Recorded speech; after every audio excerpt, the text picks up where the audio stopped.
hosted by the Unitarian Universalist Church of Bowling Green. Whether you are here in person or online, we are so glad that you are joining us, and a special welcome to our online participants. Just a little housekeeping. Please set your cell phones to silent so we can be present with each other during this time. We are a welcoming congregation. Whoever you are, however you identify, wherever you come from, and whoever you love, you are welcome here. Our Sunday services are different each week so that we can honor and learn from a wide array of traditions and beliefs. Today, our speaker is our own James Miller, so looking very much forward to hearing his talk today. Although we walk our own path here in this place, on the land of the Osage, the Cherokee, the Shawnee, and the Yuchi, now at this time we journey together as one community. For Unitarian Universalists, the flaming chalice is a symbol of the light of learning and the love of our community. This morning, our chalice will be lit by Tim Decker. As our congregation's chalice is lit here, please light your own chalice at home if you have one.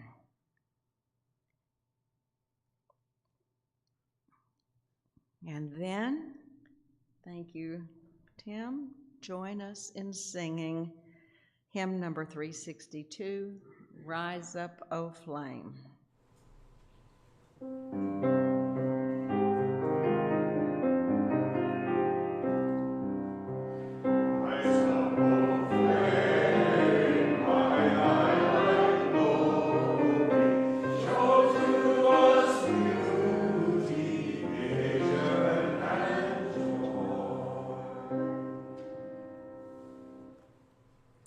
James Miller will give us our opening reading. So the opening reading is A Place to Be Forgiven by Kathy Cartwright Child. For those we have hurt in any way, whether through words, deeds, or thoughts, there is a place to forgive and to be forgiven. For the excuses we have made just to be right, there is a place to forgive and to be forgiven. For the blame we have placed on someone else again and again, here is a place to forgive and to be forgiven. For passing up the opportunity to help because we were afraid, there is a place to forgive and to be forgiven. For hiding the truth from someone, there is a place to forgive and to be forgiven. For working beyond the anger and resentment, there is a place to forgive and to be forgiven. For the times I have not felt heard, here is a place to forgive and to be forgiven. Forgiveness is never easy, whether for yourself or someone else. Here is a place to forgive and to be forgiven.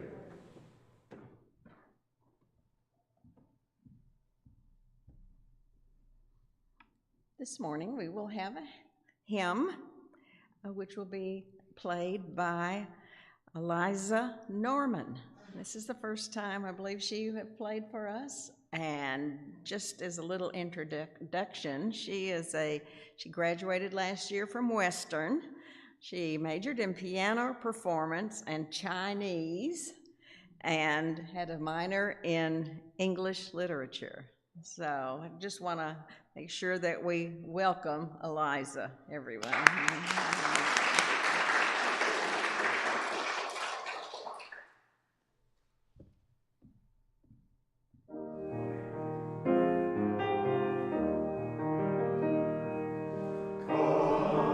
Page 188.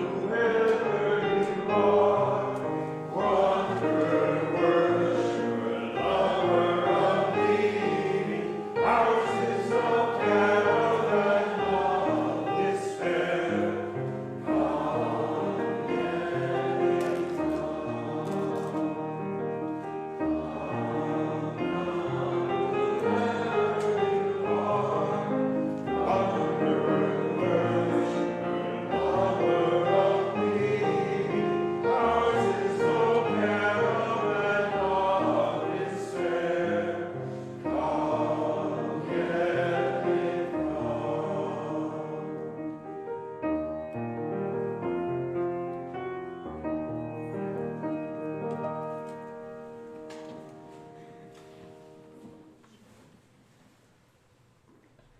now have a few moments for meditation, reflection, and prayer. The singing bowl will lead us into silence. After the silence, you're invited to join in the song Spirit of Life, and the words will be on the screen.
As mentioned earlier, Unitarian Universalists have a wide array of beliefs, and the speakers at our Sunday services come from many traditions.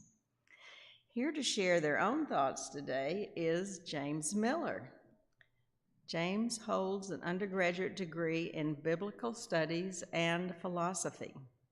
He received an MA in folk studies and a graduate certificate in gender and women's studies from WKU, and recently finished a master's in theology from the Antiochian House of Studies. James is a contractor and custom woodworker. He is also an ordained minister with the Convergent Christian Communion, where he volunteers working with clergy formation and supporting progressive and affirming faith communities, worshiping in Eastern Christian traditions. James is a member of our own Unitarian Universalist Church, and he enjoys powerlifting, cooking, and the occasional vacation. James.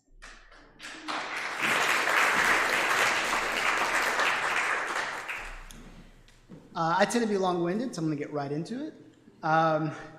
So today I wanted to talk a little bit about anger and forgiveness. It seems like there's been a lot to be angry about these days. Politics have been particularly chaotic in the past years. Anger has been injected into the political language, and it's become part of the exchange in some circles, and that can sometimes find its way into our own communities.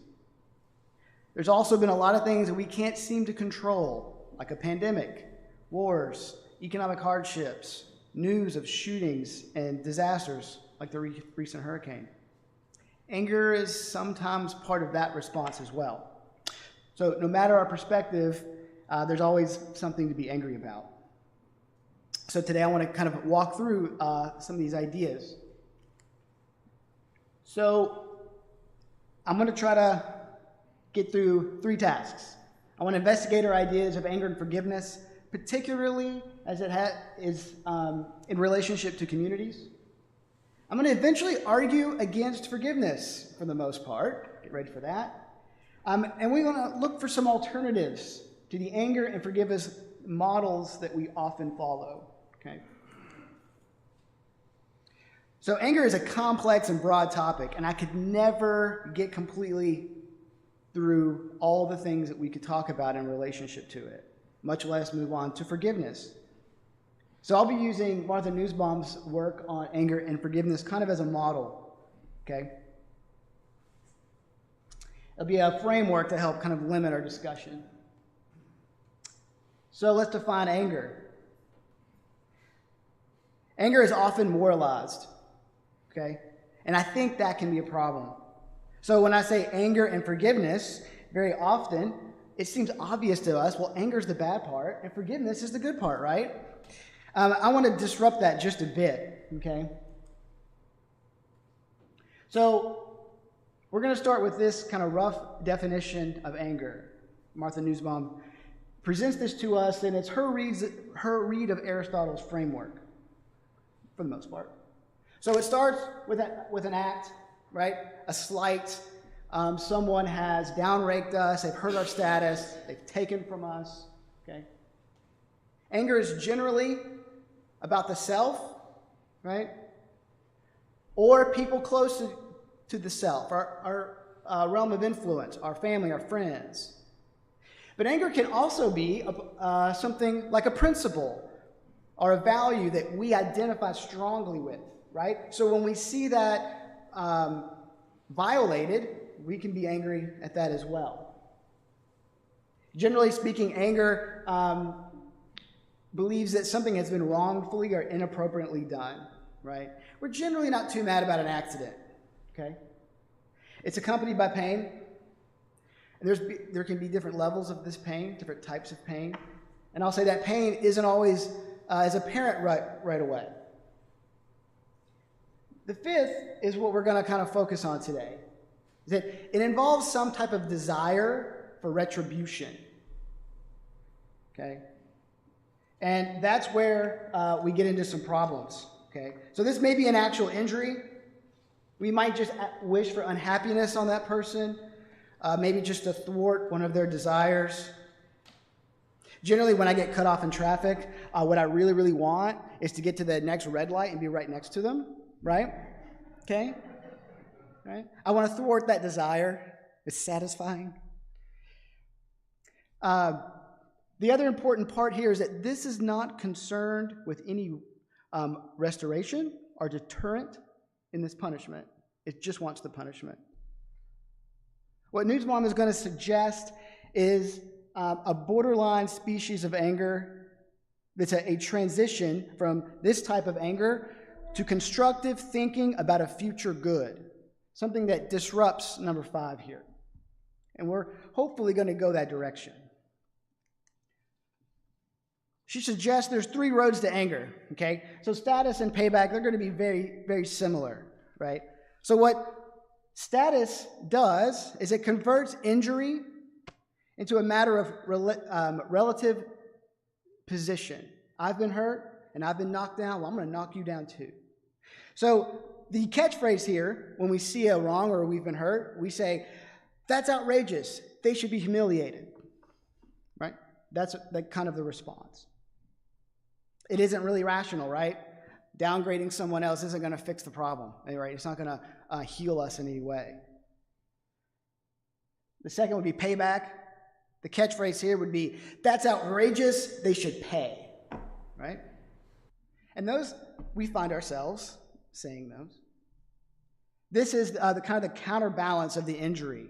We're setting the score, eye for an eye. This isn't really that rational either, right? The payback isn't going to fix anything. Now, it feels better to get payback sometimes than accepting loss or vulnerability or helplessness, right? There's some satisfaction there. It's short-lived. If I get robbed, right, I may want my stuff back. Okay. And I may want some punishment. But none of those are going to fix things like the violation I feel, right? Some of the things I lost may not actually be replaceable, right? So the last is transition. Nussbaum thinks that there's something else we can do. We can transition to constructive thinking about a future good. So this catchphrase is, that's outrageous, something should be done. So this does something different. It understands that retaliation is not going to restore things lost, right? Not going to restore status. It's not going to fix anything. Transitional anger is kind of when we've come to our senses. It focuses on welfare and the actual trauma and injury. Status and payback do not focus on the actual trauma and injury that we or others have taken. Nussbaum suggests that we can see this in Martin Luther King's I Have a Dream speech, right? His speech includes these ideas of wrongdoing, right? The problems, the injuries of racism, very clearly. But he doesn't move to payback. He doesn't move to a status reversal. What does he move to? Concerns for future good, right? His dream is a future good. Now, this transition, it may still include those ideas of wrongdoing. It still will say something happened wrong, and it may include consequences that might look like payback, but these consequences are focused on welfare and future goods, right? When we want payback, we're not really concerned with what's going to come out of that payback, right? We're not concerned with health or welfare of people involved, right? We just want that debt paid. So what about anger in our communities? We're going to skip that one. In communities, there will be conflict, right? Anger is, again, often a part of our response in some form to things like grief and frustration, hurt feelings. Even compassion can get us in a little bit of trouble, right? Where we see a wrong done. We see a justice violated, right? That's a part of compassion. If we're not careful, we can move to the payback if we're not paying close attention. We're touching on deep emotions in compassion. So when we talk about communities, we often talk about these metaphors. One that I like is a metaphor of a rock tumbler, right? Where you have a bunch of rocks together and they're kind of tumbling on top of each other. There's friction, right? They're bumping into each other and it's smoothing us out, right? Those can be opportunities for change and healing, but if we're not careful, those can be read as conflicts and injuries, and we can become angry. We can let anger come in. Anger, as payback, it breaks down the we of community, okay? It becomes a transactional relationship that's focused on the transaction that happened, the debt. You harmed me, right? You need to pay this debt back. So the we is lost. It's you and I. It's other. Anger and payback via retribution, it breaks that process of growth and community. Retribution is always taking. It's never going to build, right? If I'm always dropping your status to make me feel better, if I'm always exacting a price, even for an accidental phrase that maybe I don't turn well and it hurts a feeling. Now, transitional anger might be better. That's outrageous, what can be done? That might move us on to focus more on welfare in our community, what can be done about these misunderstandings, these conflicts. So what's anger good for? Again, I don't want to over-moralize it as this massively negative thing that happens, and I think that gets us in trouble. So there are some things that anger can be good for in a limited way. It can be a signal to us individually that something is amiss, right? We're often not aware of our values even until they're violated, individually or communally. Anger may be a signal that we're in a problematic relationship. Nussbaum gives an example of someone who's in a hierarchical relationship, and maybe they don't realize how unfairly they're actually being treated until they experience anger, or maybe multiple experiences of anger, okay? Even our own communities, anger can signal that we need to shift something, right? Someone's been harmed, okay? It's pain, and pain is a signal. Anger can be a signal to the larger society as well, right? That anger can draw attention to injustice and a violation. So, and in that sense, there is some good to it. Anger also, it includes wrongdoing, and that there needs to be some action. Things that, grief and compassion don't often focus on that wrongdoing, right? So anger can be useful there in helping us to focus on the issue at hand. It can be a motivation, right? Anger is often an initial motivator for us to work toward justice, although it's not necessary, okay? It can be. Again, as long as we can get away from that payback desire, maybe it's good. I'm going to mention a deterrent. Sometimes anger can be a deterrent. Sometimes if we know we're going to anger someone, we decide we're not going to do something. The problem with that is that long term, that's not going to give us stable, healthy relationships. And in itself should be another signal. If we're only acting in certain ways, not to totally anger other people, okay? Or if we find that we're using anger consistently as a defense, maybe that's a signal. So, Newsbomb, and I tend to agree that anger has a limited but real utility. And it probably originates somewhere in our flight responses. So what about forgiveness?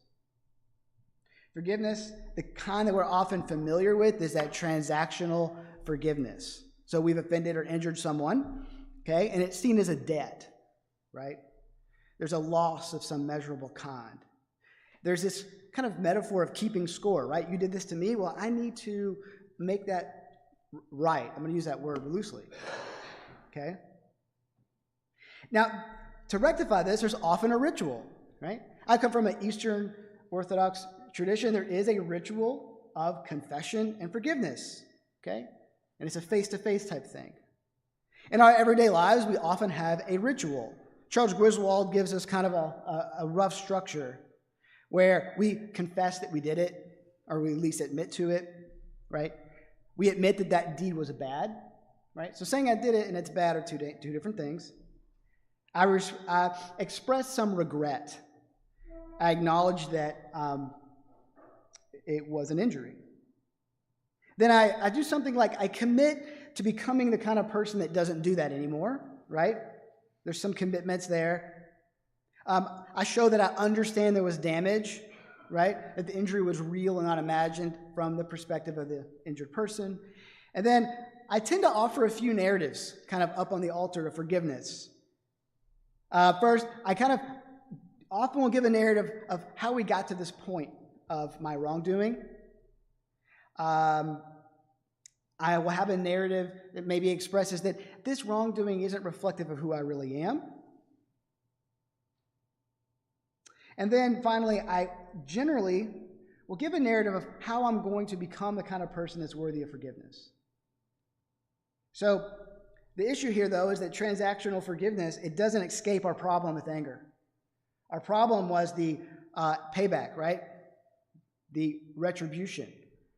This ritual itself, it becomes a punishment.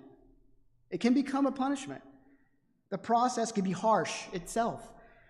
And it can be a form of payback. It demands confession, contrition, sometimes weeping and wailing, and sometimes a sense of lowliness or worthlessness, that status drop. This is all compatible with payback, and that's a problem. So if we're not careful, forgiveness then just becomes this payback, kind of moralized, right? Okay? Transactional forgiveness, it will be a problem. The other issue here is that we may not offer our forgiveness, right, in this ritual. There's a separation that's happening.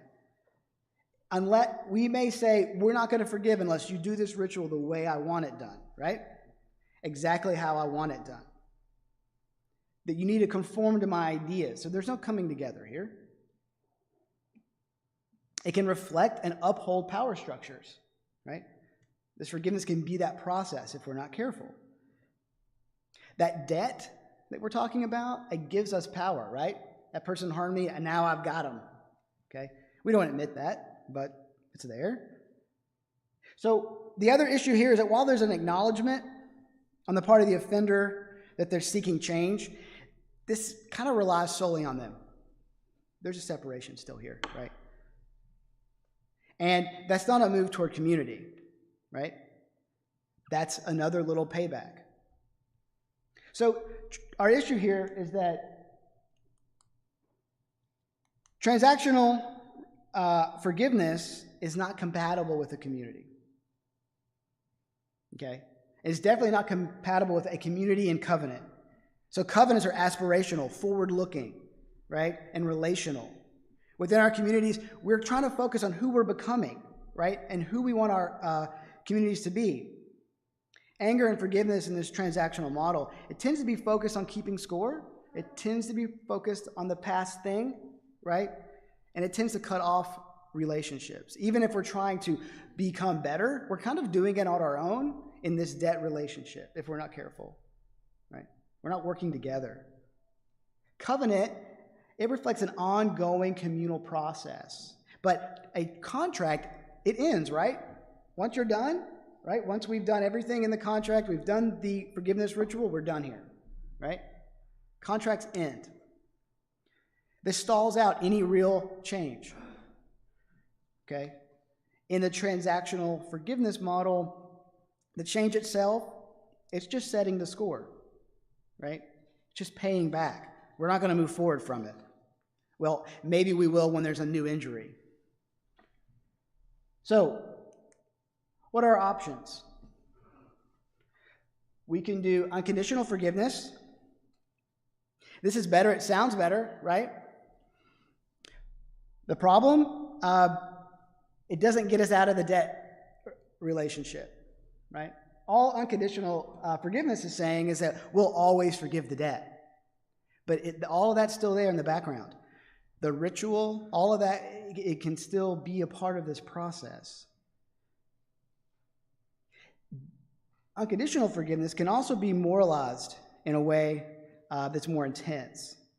This suggests maybe more obligation to forgive and to forgive totally. And we'll get to how problematic that can be in a moment. So I don't think unconditional forgiveness gets us out of the issue here. It doesn't get us away from the transactional problems of payback and anger. What about unconditional love and generosity? This is moving toward, that's outrageous, what can be done. Okay? But the interesting thing here is that forgiveness in the classic form is not required for love and compassion. Not technically. Right? There's little to forgive because there's no debt. We're not focused on the debt. What are we focused on? Health and welfare. Right? There's nothing to pay back. Okay? There's an injury to heal. And there's restoration that needs to be done, right? But we're not dealing with a debt at that point. This is very much like the biblical example of the prodigal son, right? Prodigal son takes his inheritance, which the father still loves, so he's taking his money. He goes off, he spends it, harms the family name with living that maybe the family wouldn't be happy with. And then he comes to his senses, the text says, and he comes home. And what happens? As he's coming down the street, the father does two things. He clothes him and puts his ring on. He heals him, right? He provides his needs, and the ring is status. He brings him back into the status of the community. That ring would signify that you're part of this family now, right? He doesn't start with debt. He immediately goes to a healing process. Now, the other son, he's more concerned with the payback, right? He's mad that his father's done that because he wanted to see payback. And the other thing that we don't often notice is that there's a status problem. When the son is gone, right, there's no parties for the son that stayed home. He feels obligated. He feels that there's something that he should have. His status should be recognized, right? He's upset. The father's not going to have any of that, right? Love and compassion doesn't involve itself there in the payback and status issue, debt relationship. So, forgiveness. Our other issue here is that forgiveness can become a weapon, right? The son tries it. He tries to say, no, Father, we can't do that, right? So there's two big issues here. One is this: we often get this idea of forgive and forget, right? It can be used to maintain power structures of dominance. There's an obligation. We see it as such a good thing that we obligate each other. You have to forgive me. We even feel guilty for not forgiving, right? We're just throwing guilt around. It can maintain these power structures because healthy boundaries that may come out of an injury, that may come out of discussions of health and restoration, they're limited by this process, right? Or the offender can say, well, you're not really forgiving me because this boundary here, right? So these boundaries are seen as not forgiving, and we're obligated away from them. And this becomes a problem, right? For real healing, there's probably going to be boundaries. We do have to talk about a wrong that happened, right? And there may be consequences, right? Healing processes are not always super enjoyable, right? So we have to be careful that forgiveness doesn't become a weapon.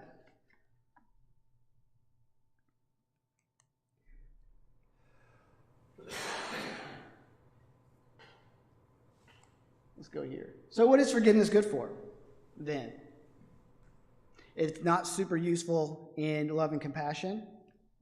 It's there. But maybe forgiveness could be understood in other ways. Maybe forgiveness is the letting go of those revenge and payback ideas, right? Maybe the reason something like forgiving feels so healing is that what we're actually doing is we're coming to our senses. We're realizing none of that's going to help, and we're moving possibly to more healthy options. Maybe it could be a signal for our orientation to move from the other of separation to the we. Maybe it could be language that we're using to let each other know that I want to pursue love and compassion. Forgiveness can be a point of departure or unburdening. If we strip the payback aspects of contrition and expressions of lowliness, a conception of forgiveness can move into the modes of love and compassion. In the Eastern Orthodox Church, there's an icon, not often put on walls, for confession. Confession is seen as part of forgiveness. And the icon is a man vomiting snakes. It's the idea that you're unburdening yourself. My first confession was one where I came in with these dead ideas. And this older Lebanese priest, he grabbed right here really hard and said, you Protestants are going to give me a heart attack. When I converted, I still had this transactional notion. And he was one of the first ones to tell me, that's not what we do here. Get it off your chest and move on. Maybe it could be an unburdening. My experience of confession was 80% with priests telling me that's not really wrong. Stop beating yourself up. Thankfully, that was my experience. So maybe it can be a place where we unburden ourselves from those debts and unburden each other from those debts. Many traditions have a metaphor of healing with forgiveness. It's not a debt metaphor. If we see forgiveness as a part of the healing process of love and compassion, then we can still have forgiveness and healthy boundaries. We can still have a forgiveness that's future-oriented, that's welfare-oriented, as long as we can strip out these ideas of injury and payback, which are hard to do. It's hard for me to do. So, transitional anger and unconditional love, those seem to be our best options, at least in this discussion. Transitional anger can be seen when one is angry about the violation of an important principle, an unjust situation, but then we move to action where we actually seek justice and healing. When we see injustice and we say, this is outrageous, something should be done. That's transitional. We're moving to welfare. And at that point, maybe our anger can be useful. But again, that payback transactional mode can sneak in. That's where we have to be watchful. Love and compassion is not the easy way. It may initially lack that satisfaction of payback and the power of status. Love and compassion may involve some struggle and some vulnerability that we would rather avoid, right? Payback avoids all of that. But it's the only path from destructive anger to transitional anger, and ultimately to joy and peace and healthy communities. Thank you.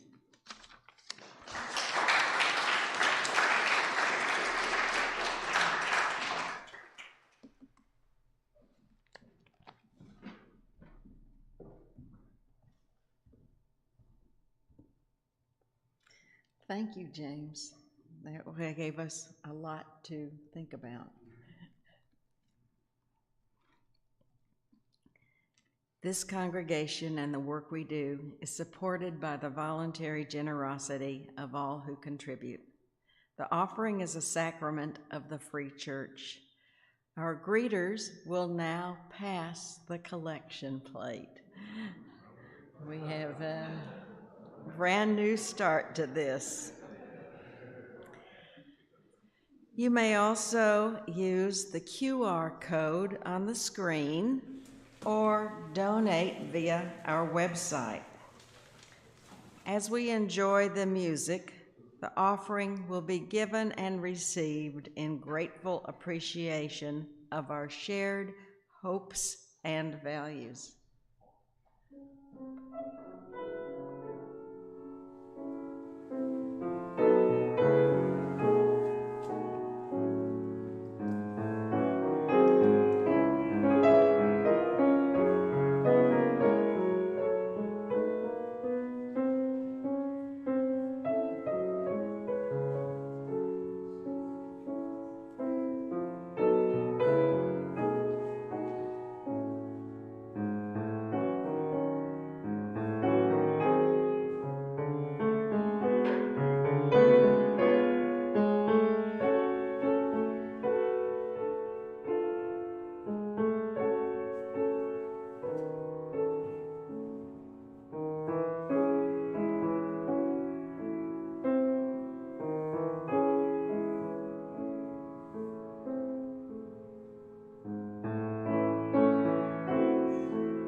We thank you for these gifts. May we use them wisely in the service of our congregation and our community. As your service associate, grateful appreciation goes to James Miller for his presentation and for being his own service coordinator.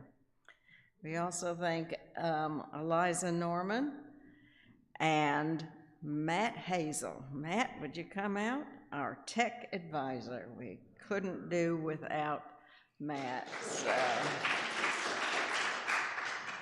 thank you all for sharing your time and talent with our community. We do have some community news. Diane? We are working on postcards. As you know, some of you have taken them home already, and I received 150 more. These are going to ex-felons, and they must get out immediately because we're trying to let them know that they may be eligible to vote. The deadline is October 11th for registration, so they have to get out. I'm willing to do them all. Natalie is working on 60 at home right now. Tim and Jeff have done 30. I've got more here. If you would like to take a packet with you, and it's got to get out. It's got to get out as quickly as possible. I'd appreciate that so much. Thanks. And if you've taken postcards that we're sending to swing states to vote, just to vote, please get those back to me by next Sunday. Thanks very much. Anybody else have any community news? Okay.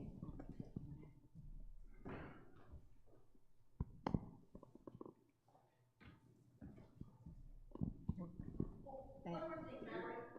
Collecting money for stamps. I was going to say, if you have any spare change, there is There's a jar right outside. 500 postcards, 45 cents each. so if you have spare change, please put it in the jar outside. Thank you. Let's see.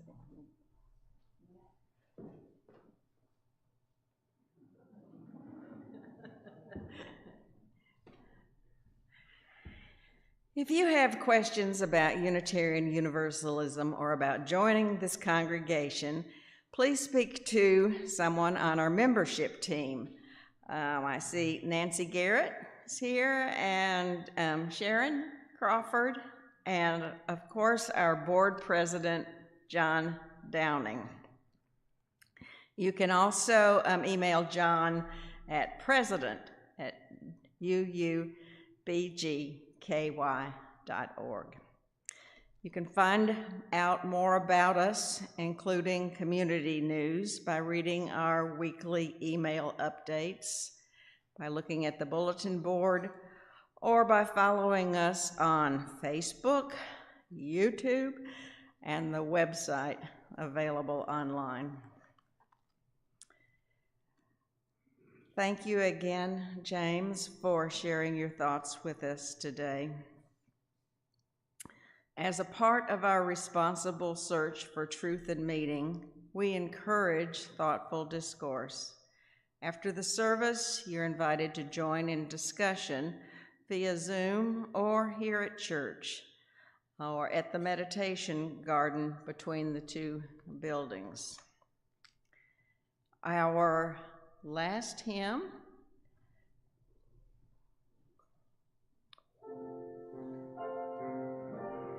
number 1021.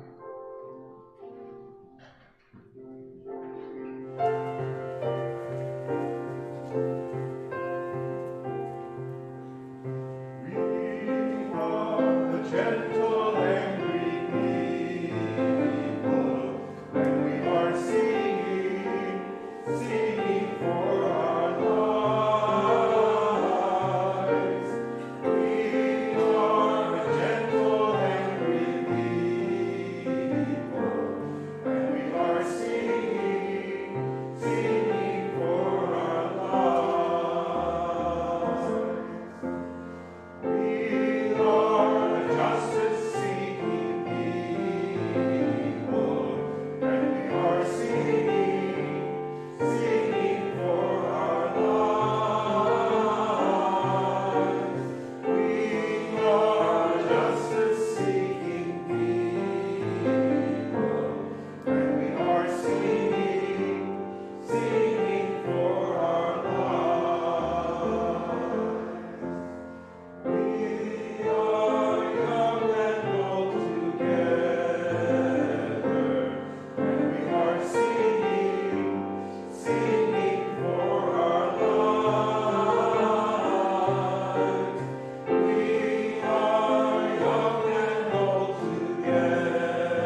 Just Anger by Marge Piercy.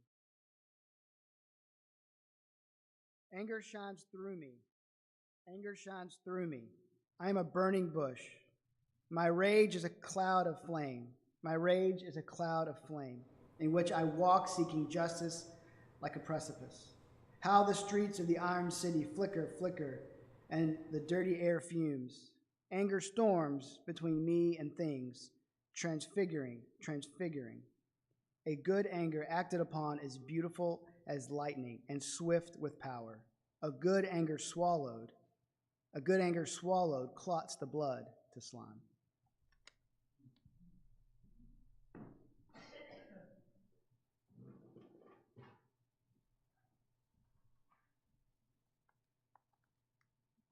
We will now bid farewell to those who have joined us online. We hope you found this service meaningful, and we invite you to join us again. Be well and go in peace.